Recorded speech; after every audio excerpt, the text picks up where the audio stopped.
우리 모든 사람들은 어릴 적부터 수많은 만남을 통해서 건강한 자아상을 형립하고 그리고 바르게 살아가게 됩니다.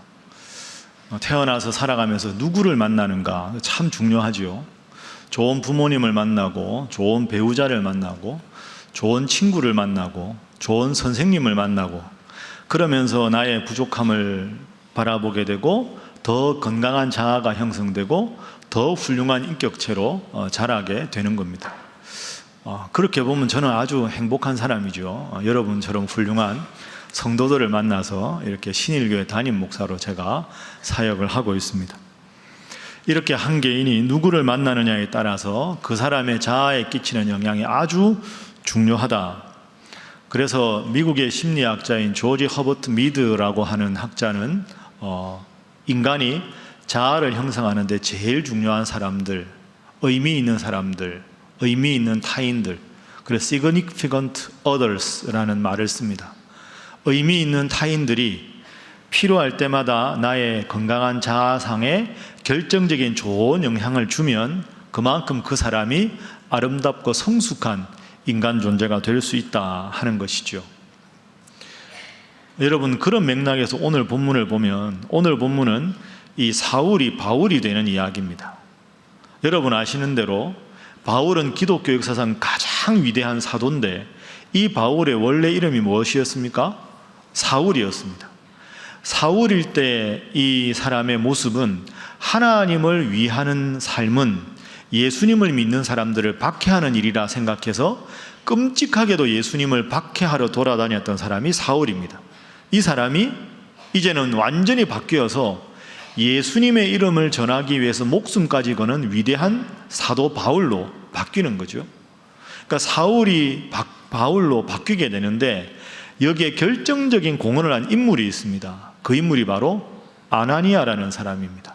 아나니아라는 단어의 뜻은 하나님은 은혜로우신 분이다 하는 그런 뜻인데 예수님 믿던 사람들을 박해하는 사울이 예수님을 위해서 순교의 각오로 복음을 전하는 바울이 되는데 significant other, 그죠? 아주 의미 있는 타인이 결정적 역할을 하는데 그가 바로 오늘 본문에 소개가 되는 아나니아다.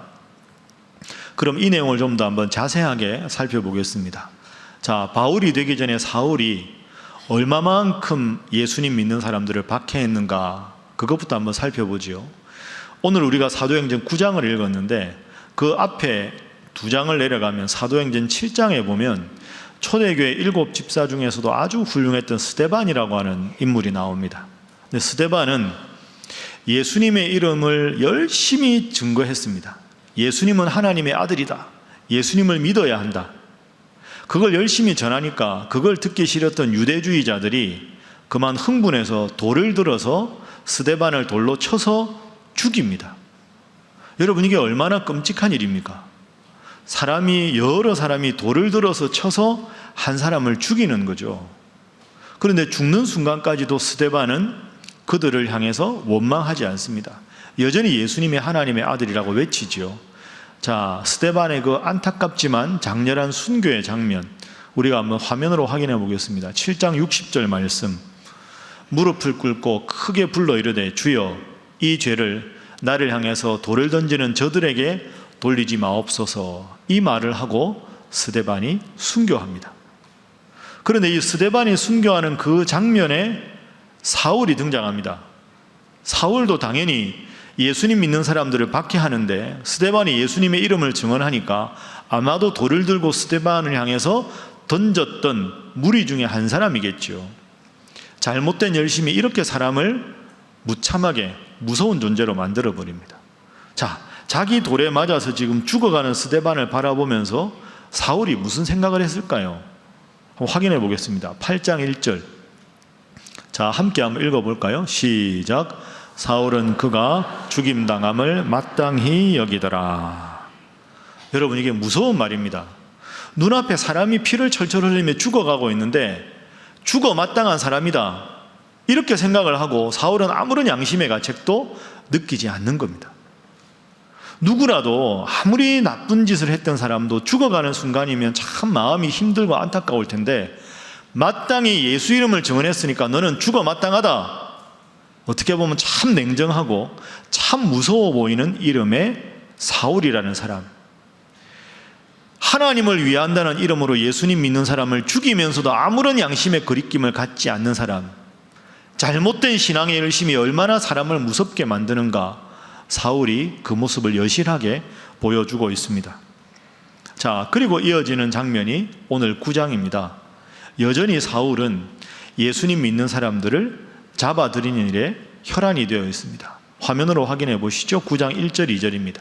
사울이 주의 제자들에 대하여 여전히 위협과 살기가 등등하여 대제사장에게 갑니다. 그리고 무엇을 요구할까요? 2절 함께 읽어봅니다. 시작.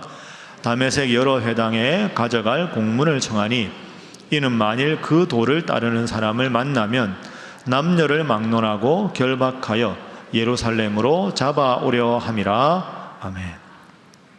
자, 지금 사울이 예루살렘에 있습니다. 예루살렘에서 예수님의 이름을 전하는 사람들을 잡아들이다가 이 열심이 너무 특심해서 대제사장들에게 공문을 청합니다. 제가 저기 다메섹까지 가서 예수님 이름을 전하는 지도자들을 잡아오겠습니다. 그걸 나에게 허락해주는 공문을 좀 써주십시오. 이렇게 부탁을 한 겁니다. 여러분, 예루살렘에서 다메섹까지는 북서쪽으로 약 200km 정도 떨어져 있습니다. 그러면 다메섹 갔다가 예수님 믿는 사람들, 지도자들 데리고 예루살렘까지 오면 왕복 400km죠. 여기서 출발하면 부산 조금 못 미치는 데가 400km입니다. 그 먼 길을 대제사장들이 부탁을 한 것도 아니고 자기가 자원해서 예수 믿는 사람 다 잡아들여야 되니까 저 먼 다메섹까지 제가 갈 테니까 그냥 허락하는 문서만 좀 써주세요. 이렇게 이야기하는 겁니다. 여러분, 이게 목숨을 걸 행동입니다. 상식적으로 생각해 보십시오. 그 당시 다메섹에 유대인들이 3만 명에서 5만 명 살았습니다. 그 중에 수천 명이 기독교인입니다. 그러면 200km 떨어진 예루살렘에서 사울이 잡으러 무리들을 데리고 가봐야 얼마나 데리고 가겠습니까? 그럼 다메섹에 있던 기독교인들과 만약에 사울 무리들이 갈등을 일으키면 당연히 사울은 죽을 수도 있는 위험입니다. 그럼에도 불구하고 예수 믿는 사람들을 잡아들이는 것이 내 사명이다 하는 잘못된 열심 때문에 다메섹으로 가는 겁니다. 그런데 이렇게 사울이 예루살렘에서 저 먼 길 다메섹까지 가다가 인생을 결정적으로 바꾼 엄청나고 압도적인 경험을 하게 되죠. 그 경험이 바로 다메섹 가다가 누구를 만납니까? 예수님을 만나게 됩니다. 자, 그 장면을 우리가 함께 확인해 보겠습니다. 자, 4절과 5절에 보면 예수님께서 이렇게 말씀하셨습니다. 땅에 엎드러져서 사울이 있는데 사울아 사울아 내가 어찌하여 나를 박해하느냐. 5절 말씀에 대답하되 주여 누구시니까 이르시되 나는 내가 박해하는 예수라. 사울이 얼마나 여러분 놀랐을까요? 예수님 믿는 사람들을 잡아들이러 가는데 예수님이 나타나셔서 사울아 내가 왜 나를 박해하느냐. 누구십니까? 나는 내가 박해하는 예수다. 이렇게 말씀을 하셨습니다. 엄청나고 깜짝 놀랄 만한 경험을 한 거죠. 그런데 이 경험을 할 때 하늘에서부터 빛이 사울을 향해 비칩니다. 그래서 사울이 눈을 떴지만 앞을 보지 못하게 됩니다. 확인 한번 해보시죠. 자, 8절과 9절 보십시오. 사울이 이제 예수님의 음성을 듣고 땅에서 일어나서 눈은 떴는데 아무것도 보지 못하고 이제는 그 위풍당당하던 사울이 다른 사람 손에 이끌려서 다메섹으로 겨우 들어갑니다. 그리고 이어지는 9절 말씀 함께 읽어봅니다. 시작. 사흘 동안 보지 못하고 먹지도 마시지도 아니하니라. 눈은 안 보이고 먹지도 마시지도 않고 이 경험이 나에게 어떤 의미가 있는가 심각하게 고민하는 거죠. 그런데 이때 사울에게 가서 사울의 눈을 뜨게 하고 사울에게 세례를 주고 사울이 기독교인의 공동체 일원으로 들어올 수 있도록 도와주어서 이 엄청나게 무서웠던 예수님 믿는 사람들을 박해하던 사울이 가장 위대한 바울 사도가 되는데 결정적인 역할을 한 사람이 아나니아입니다. 여러분, 우리가 지금 계속해서 153 새생명 초청잔치를 위해서 기도하고 있지 않습니까? 그럼 우리가 누군가를 전도하면 이분이 앞으로 얼마나 예수님을 잘 믿을지 우리는 알지 못합니다. 그러나 우리가 누군가의 아나니아가 되어줄 수 있다면 우리 주님께서 얼마나 기뻐하시겠습니까? 그래서 이 시간에는 사울이 바울로 변화될 때 아나니아가 어떤 역할을 했는가, 오늘 우리는 어떤 마음을 가져야 하는가, 이 주제를 놓고 세 가지 장면으로 나누어서 말씀을 생각을 해보겠습니다. 자, 먼저 아나니아의 반응입니다. 한번 따라해 보시죠. 사울은 안 됩니다. 이게 아나니아의 첫 번째 반응입니다. 자, 하나하나 한번 확인해 보겠습니다. 8절과 9절에서 비치는 빛 때문에 이제 사울이 앞을 보지 못하는 사람이 되었습니다. 그리고 아까 우리가 읽었던 9절 말씀에 보면 먹지도 마시지도 않았다 이렇게 되어 있죠. 우리가 말을 할 때 않았다 하는 말과 못했다 하는 말은 구분이 됩니다. 사울이 먹지도 마시지도 못했다라고 표현하면 먹고 싶은데 상황이 안 돼서 못 먹은 것이고요, 안 먹었다 하는 말은 먹을 수 있는데 내적인 갈등과 고민이 너무 심해서 의도적으로 먹는 것을 거절했다 이런 뜻입니다. 근데 9절에 보면 먹지도 마시지도 않았다고 되어 있습니다. 왜 내 인생에 이런 일이 있는가?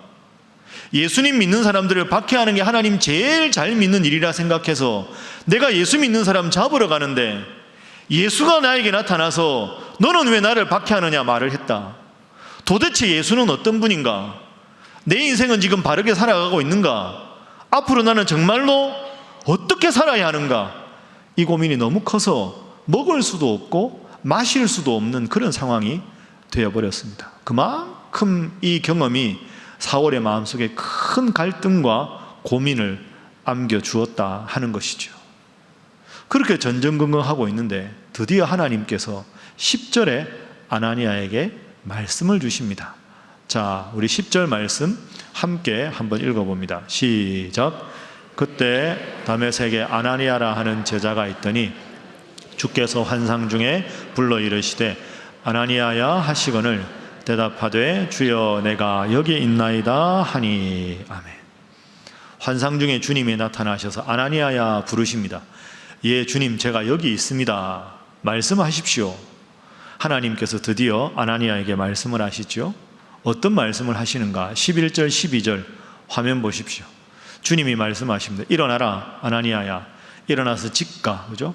쭉 곧게 뻗은 거리 직가로 내려가서 유다의 집에서 다소 출신의 사울이라는 사람을 찾아라. 그 사울이 지금 기도하는 중이다. 12절. 그 사울이 기도하다가 아나니아가 들어와서 내가 들어와서 자기에게 안수해서 다시 보게 하는 것을 보았느니라. 여러분 이게 무슨 말씀일까요? 자, 사울이 지금 기도하고 있는데 아나니아라고 하는 사람이 와서 자기 눈을 뜨게 하는 걸 환상 중에 보았다. 주님께서 이 말씀을 아나니아에게 하신 이유는 아나니아야 너 지금 사울에게 가라. 그래서 사울이 환상에서 본 그대로 사울에게 안수해서 그 눈을 뜨게 해라. 이렇게 말씀을 하신 겁니다. 자, 이 하나님의 명령을 들었을 때 아나니아가 어떤 태도를 보이는가? 자, 13절 14절입니다. 아나니아가 이렇게 말합니다. 주여 이 사람에 대하여 내가 여러 사람에게 듣사온즉 그가 예루살렘에서 주의 성도에게 적지 않은 해를 끼쳤다 하더니 여기서도 주의 이름을 부르는 모든 사람을 결박할 권한을 대제사장들에게서 받았나이다. 여러분 이게 무슨 뜻입니까? 하나님은 아나니아에게 사울에게 가서 눈을 뜨게 하고 그를 회복시키라 말씀을 하셨는데 아나니아는 주님 그건 아닙니다. 제 생각에 그가 예루살렘에서 예수님 믿는 사람 많이 박해하고 여기도 예수 믿는 사람들 지도자들 결박해서 데리러 왔는데 그 사람을 제가 왜 살립니까? 하고 거절을 했습니다. 자, 이 장면을 여러분 유심히 생각해 보십시오. 아나니아가 신앙이 없는 사람이 아닙니다. 아나니아는 당시 기록에 의하면 다메섹의 교회 훌륭한 지도자였습니다. 그리고 아까 10절 보셨죠? 하나님께서 환상 중에 아나니아야 부르셨을 때 주님 제가 여기 있습니다 할 정도로 주님 음성에 아주 민감한 영적인 사람이었습니다. 영적인 사람이었고 다메섹의 교회 지도자였는데 그러면 우리 상식에 그렇게 기도하고 그렇게 교회 지도자만 하나님 말씀하셨으면 알겠습니다 할 것 같은데, 아나니아는 아닙니다 주님, 다른 사람은 모르지만, 다른 명령은 모르지만 사울은 제가 전도할 수 없습니다. 왜 제가 사울에게 가야 합니까? 주님 아십니까 사울이 여기 왜 왔는지? 나 지금 결박하러 온 겁니다 사울이. 그런데 왜 제가 가서 그 사울에게 호의를 베푼단 말입니까? 전 그건 싫습니다. 하나님의 명령에 대해서 거절하고 있습니다. 여러분 이 점을 깊이 생각하십시오. 교회 지도자라고 해도, 기도하는 사람이라고 해도 내 상식과 하나님의 뜻이 부딪히면, 내 계획과 하나님의 말씀이 부딪히면 하나님께 기도한 것, 하나님의 말씀보다 내 상식, 내 판단대로 하겠습니다. 주님, 제 일에 더 이상 간섭하지 마십시오. 이게 우리의 모습일 수 있다 하는 것이죠. 그런 의미에서 아나니아의 이런 모습은 바로 오늘 우리의 모습과 같습니다. 열심히 기도하는 것 같은데, 오늘도 이렇게 열심히 하나님 앞에 나와 예배하는 것 같은데, 내 생각과 주의 말씀이 부딪히면 주의 뜻을 따르기보다는 내 뜻대로 행하고 싶어하는 참 속 좁은 신앙의 내 모습이 바로 내 모습이다. 아나니아가 바로 내 모습이다. 여러분 그렇지 않습니까? 그런데 주님께서는 분명하게 이사야서에서 말씀하셨습니다. 자, 여러분 한번 다시 생각해 보십시오. 우리가 지금 153 새생명 초청잔치를 위해서 열심히 기도하고 있습니다. 여러분 중에서 전도 대상자를 정하고 열심히 기도하고 노력하시는 분도 많이 계실 겁니다. 훌륭하십니다.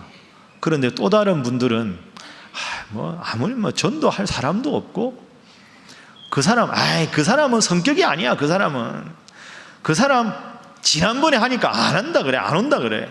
그 사람은 우리 교회 안 어울려. 이 사람은 이래서 안 되고, 저 사람은 저래서 안 되고, 저분은 이래서 안 되고, 이분은 저래서 안 되고. 그게 다 우리 모습 아닙니까? 여러분 깊이 생각하십시오. 신앙은 안목을 바꾸는 게 신앙입니다. 한번 따라하겠습니다. 신앙은 우리의 안목을 바꾸는 것이다. 그게 신앙이지요. 내 생각, 내 편견, 내 안목이 아니라 하나님의 생각, 하나님의 말씀, 하나님의 계획에 나를 맞추어 가는 것, 그게 바로 신앙입니다. 여러분이 왜 그걸 판단합니까? 이 사람을 전도할까 안 할까 여러분의 판단에 달린 문제가 아니지요. 기도했지만, 지도자였지만 하나님의 뜻보다는 내 생각을 먼저 앞세우는 아나니아의 모습이 내 모습은 아닌가 생각하면서 늘 이 문제뿐 아니라 신앙생활을 할 때 기도 중에 응답받은 게 있다면, 말씀 중에 깨달은 게 있다면, 내 뜻과 달라도, 내 생각과 달라도 그 뜻에 순종하는 여러분 모두가 되시기를 주님 이름으로 축복합니다. 옆에 분들과 인사 한번 하겠습니다. 주님 뜻에만 순종하시기 바랍니다. 한 번 더 할까요? 내 생각을 내려놓으시기 바랍니다. 자, 지금까지 살펴본 것은 하나님께서 아나니아에게 사울에게 가라, 안 됩니다, 싫습니다, 이렇게 거절했습니다. 자, 하나님께서 아나니아의 대답을 들으시고 하나님은 어떻게 말씀하셨는가? 우리 주님의 요구를 보겠습니다. 15절 말씀, 자 함께 15절을 읽어보도록 하겠습니다. 시작. 주께서 이르시되 가라, 이 사람은 내 이름을 이방인과 임금들과 이스라엘 자손들에게 전하기 위하여 택한 나의 그릇이라. 아멘. 따라해 보시죠. 그는 택한 나의 그릇이라. 하나님이 이렇게 말씀하셨습니다. 아나니아야, 너는 거절했구나. 아니다. 이 사울은 내가 이스라엘 백성들을 위해서, 이방인들을 위해서, 임금들을 위해서 복음을 전하기 위해서 내가 택한 나의 도구, 나의 그릇이다, 이렇게 말씀을 하셨습니다. 그러니까 아나니아의 거절에 대해서 하나님은 더 깊은 사울을 향한 뜻을 말씀을 하신 것이지요. 그러면 우리가 이 질문을 할 수 있습니다. 왜 하필 사울일까? 그 당시 예수님 믿는 사람들 많았을 텐데 왜 하나님은 굳이 예수님을 박해하던 이 사울을 택했을까? 이유가 있지요. 우리가 아는 대로 사울은 경건한 유대인이었습니다. 베냐민 지파였습니다. 바리새인이었습니다. 구약 성경에 아주 해박한 사람이죠. 그리고 당대의 석학이었던 가말리엘의 문화생이었습니다. 심지어는 로마의 시민권을 가지고 있었습니다. 그러니까 유대인에게 복음을 전하기 위해서 구약 성경도 철저히 알고 있었고 아주 경건한 사람이었고 어떤 이방인들에게도 복음을 편하게 전할 수 있는 로마의 시민권을 가진 사람이었습니다. 단 하나 문제가 있다면 정말 하나님을 향한 열심은 있는데 그 열심의 방향이 잘못된 거죠. 그 열심이 예수님을 박해하는 방향으로 갔으니까 그 열심의 방향만 바로잡아주면 사울은 위대한 복음 전도자가 될 수 있는 겁니다. 그러니까 하나님은 그 점을 보신 거죠. 아나니아는 지금 현실적인 사울의 부정적인 모습만 본 것이고 하나님은 그 생각보다 더 높은 곳에서 이 사울이 변화받기만 하면 그 잘못된 열심의 방향을 바로잡기만 하면 기독교 역사상 가장 위대한 사도가 될 위대한 복음 전도자의 가능성을 지금 하나님은 보고 계신 겁니다. 여러분 그렇습니다. 앞서 말씀드린 대로 신앙은 안목의 변화에 있습니다. 좁디 좁은 내 생각으로 내 견해로 모든 것을 판단하는 것이 얼마나 하나님 앞에 부끄러운 일입니까? 앞으로도 신앙생활 하다가 하나님 뜻과 내 뜻이 부딪힐 때 여러분 꼭 기억하실 말씀 한 구절 소개하겠습니다. 이 구절은 여러분이 꼭 마음에 새기시면 좋겠습니다. 자, 이사야 55장 9절 말씀입니다. 함께 한번 읽어보시죠. 시작. 이는 하늘이 땅보다 높음같이 내 길은 너희의 길보다 높으며 내 생각은 너희의 생각보다 높음이니라. 아멘. 따라하겠습니다. 내 길은 너희의 길보다 높으며 내 생각은 너희의 생각보다 높음이니라. 그렇습니다. 하나님의 그 깊으신 뜻에 늘 순종하는 여러분 되시기를 주님 이름으로 축복합니다. 제가 언젠가 말씀드렸지만 제가 저희 교회 오기 전에 한 교회에 21년을 있었습니다. 목사님은 31년 계셨고 저는 그 교회 부교육자로 21년을 있었습니다. 오래 있었죠. 한 교회 21년이니까. 그 목사님이 이제 원로 목사님으로 추대되시는 행사까지 하고 그분 목사님 이제 사역 마무리하는 그날 저도 이제 그 교회 사임하고 나왔습니다.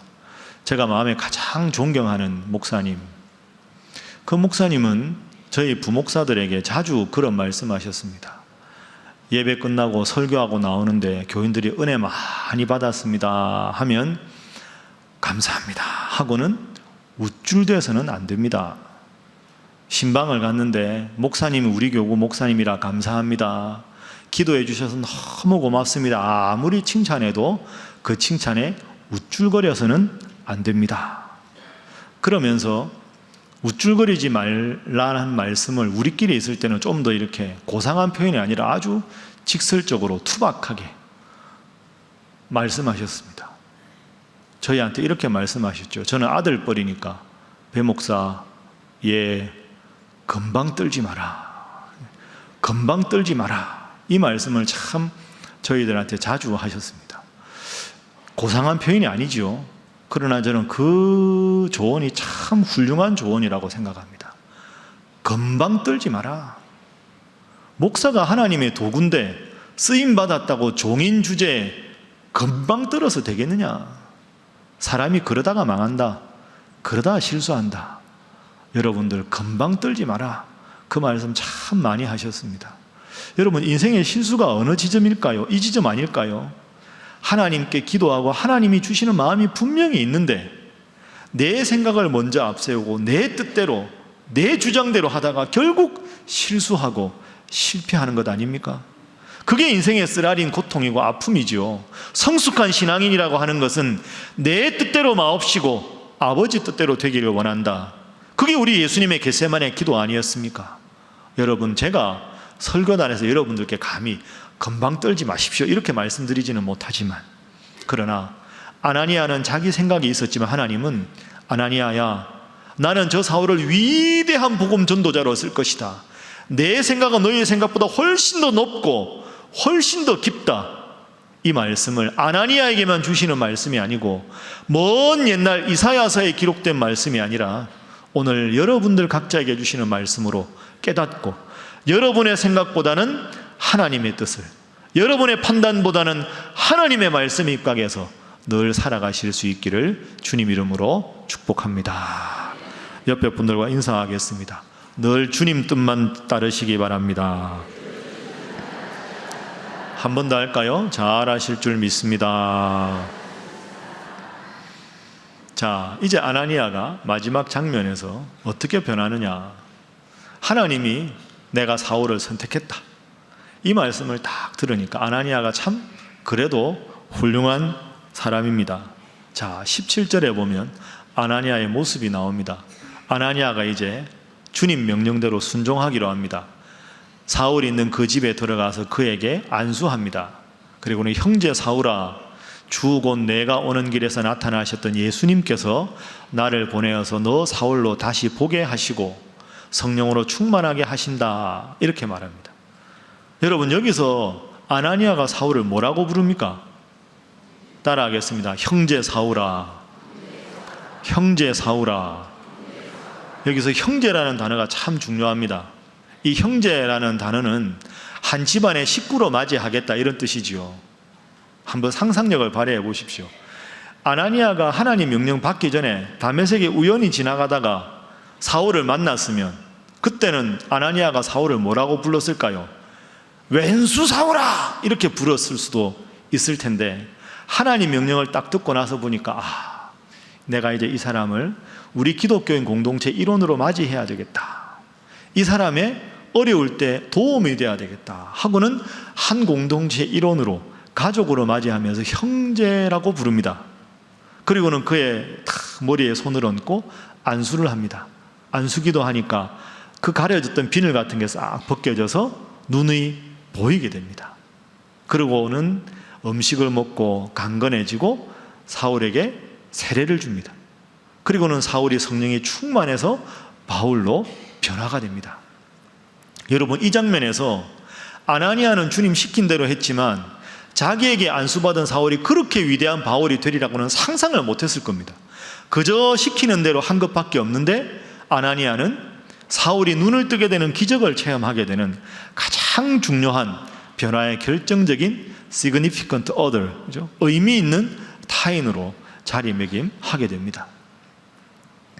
지난 6월 달에 우리 이제 교회에서 성지순례 다녀왔죠. 이스라엘 요르단 다녀왔습니다. 근데 성지가 이스라엘 요르단만 있는 게 아니죠. 저 시리아 쪽으로도 많이 가시는데요. 시리아에 가면 다메섹이라고 오늘 본문에 나오는 이곳이 있습니다. 지금은 다마스커스라고 부르는데 그 다메섹의 성지 답사를 가면 꼭 들르는 곳이 있습니다. 그곳이 아나니아 기념교회입니다. 오늘 본문에 이 아나니아를 기념해서 만든 교회. 근데 그 교회를 가면 모든 순례객들이 서서 그 장면을 보는 조각품이 있습니다. 큰 동상이 있는데요. 아나니아 기념교회. 그 동상이 어떤 동상이냐? 자, 화면 한번 보시죠. 저기가 아나니아 기념교회입니다. 입구가 자그마하지요. 들어가면 저 동상 앞에 모두가 은혜를 받습니다. 저 동상의 주인공 두 사람이 누굽니까? 아나니아와 사울입니다. 아나니아가 사울에게 이렇게 기도를 하지요. 그리고 그 기도하는 동상에서 지하로 계단을 내려가면 방금 있는 그게 지하 예배당입니다. 한 10평 되는 작은 예배당. 거기서 사울에게 아나니아가 안수를 했던 그걸 기념해서 저 동상을 만들었다. 이렇게 되어 있습니다. 다음에 혹시 시간 되면 시리아도 한번 가봐도 좋겠다. 이런 생각이 듭니다. 여러분, 아나니아는 자신의 뜻이 아니었습니다. 그런데 주님 말씀을 듣고는 자신의 태도를 변화시킵니다.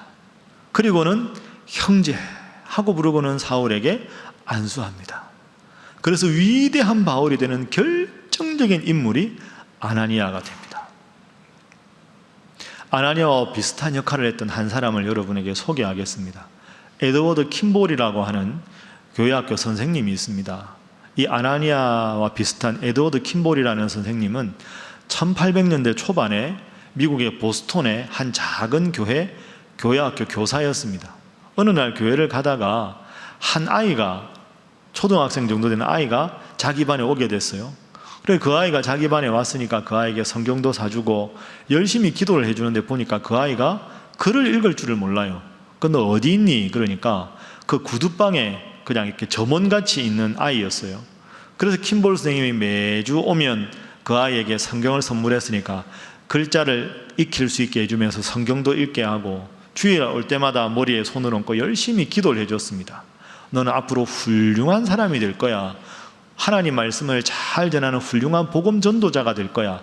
매주 기도를 해줬습니다. 그 에드워드 킴볼 선생님이 매주 머리에 손을 얹고 기도했던 그 아이가 자라서 기독교 역사상, 특히 미국 기독교 역사상 가장 전도를 많이 한, 무려 100만 명을 전도한 훌륭한 드와이트 무디 목사님이 됩니다. 우리가 들었던 무디 목사님이 그 킴볼 선생님의 제자인 거죠. 여러분, 킴볼 선생님이 그 아이에게 그렇게 축복했을 때 100만 명의 전도자가 되리라고 상상을 했겠습니까? 그런데 킴볼 선생님의 격려를 통해서 드와이트 무디 목사님이 탄생했습니다. 아나니아가 안수하는 그 순간 바울이 탄생하리라고는 상상하지 못했을 텐데 아나니아의 그 도움을 통해서, 순종을 통해서 바울이 탄생할 수 있었습니다. 우리가 무디 목사님처럼 될 수 없어도, 우리가 바울 사도처럼 위대하지는 못해도 누군가에게 킴볼 선생님이 되고 누군가에게 아나니아 역할을 할 수는 있지 않겠습니까? 설교 마치면서 여러분 그 컴퓨터 하다 보면 한글 서체가 참 많지요. 명조체, 고딕체 이런 것 중에서 궁서체가 있습니다. 궁서체. 지금 저기 화면에 보이는 저게 궁서체지요. 궁서체는 특징이 뭡니까? 이게 세로획을 그을 때 올곧게 안 긋고요. 윗부분을 이렇게 딱 꼬부라뜨립니다. 그죠? 고개를 숙이듯이 딱 굽혀서 쭉 내립니다. 저걸 우리가 궁서체라고 하죠. 궁서체가 왜 궁서체인지 아십니까? 궁서체는 궁녀들이 쓰던 채입니다. 궁전에 있던 궁녀들이 쓰던 채에서 궁서체라는 단어가 나왔죠. 근데 궁서체는 왜 저 모양으로 되어 있을까요? 세로획을 그을 때마다 항상 이렇게 윗부분이 굽어져 있죠. 이건 왕에 대한 절대 순종을 뜻하는 겁니다. 궁녀는 왕을 위해서 존재하는, 왕비를 위해서 존재하지요. 왕과 왕비 앞에서 항상 고개를 숙여야 되는 겸손한 존재가 궁비입니다. 궁녀들입니다. 그래서 세로에게는 항상 이렇게 되어 있죠. 그리고 그 왕과 왕비의 명령이라면 목숨을 걸고 올곧게 지켜야 합니다. 그래서 딱 윗부분은 굽어져 있지만 아래는 항상 올곧게 되어 있지요. 이게 궁서체의 특징입니다. 제가 설교를 준비하면서 주님은 오늘 우리에게 궁서체 그리스도인이 되기를 원하신다, 이런 생각을 해봤습니다. 다른 사람이 아니라 하나님의 말씀이라면 고개를 숙이고 순종할 수 있는 사람, 그리고 하나님 말씀이라면 고개를 숙이고 순종하고 힘들고 어려워도 올곧게 주님의 뜻에 따라 살아가는 사람, 궁서체 그리스도인, 그 훌륭한 모습이 오늘 본문의 아나니아라고 생각합니다. 세상에 있으나 세상에 속하지 않은 자로 이 세상의 모든 상식과 내 견해와 판단을 뛰어넘어서 말씀을 거울 삼아 늘 말씀의 기준을 두고 주님 앞에 겸손하고 주님 원하시는 일에 대해서는 올곧게 나아갈 수 있는 궁서체 그리스도인으로, 여러분을 통해서 누군가가 드와이트 무디가 되고 여러분을 통해서 누군가가 바울처럼 인정받는 귀한 복음의 매개체, 사랑하는 아나니아와 같은, 킴볼 선생님 같은 여러분들 되실 수 있기를 주님 이름으로 축복합니다. 기도하겠습니다. 하나님, 오늘도 저희들이 주님 앞에 나왔습니다. 이렇게 예배당에 와서 예배를 드릴 때에는 신앙적으로 살아가는 것이 쉬운 것만 같고 하나님의 자녀라는 정체성이 있는데 세상 속으로만 나가면 어김없이 세상적인 가치관에 지배를 받아 살아갑니다. 주님, 저희를 불쌍히 여겨 주옵소서. 주님, 저희의 상식과 저희의 기준으로 주님의 뜻을 규정하지 않게 하여 주옵소서. 세상의 권력, 교계의 권력, 적당한 선에서 세상과 타협하고 기득권을 유지하러 꼼수를 쓰는, 그러면서도 그 꼼수가 은혜라는 이름으로 포장되어 불의를 은혜로 둔갑시키려는 모든 유혹에서 저희를 보호하여 주옵소서. 주님, 오직 하나님만 바라보게 하여 주옵소서. 내가 바로 서고 우리 교회가 바로 서서 오직 하나님의 뜻 앞에서만 겸손하고 세상과 교계의 불의 앞에서는 올곧게 바로 서는 건실한 믿음의 사람 아나니아와 같이, 회심하여 주님의 뜻만 따라 살았던 변화된 바울과 같이 궁서체 그리스도인으로 삶을 살게 하여 주옵소서. 주님, 또한 153 새생명 초청잔치를 준비하며 저희가 복음을 전하면서 내 생각, 내 판단 다 내려놓고 오직 그 전도 대상자를 통해 쓰실 주님의 귀한 뜻을 기다리며 주님 뜻대로 우리의 입술을 들어 전도할 수 있는 용기를 허락하여 주옵소서. 예수님의 이름으로 기도하옵나이다. 아멘.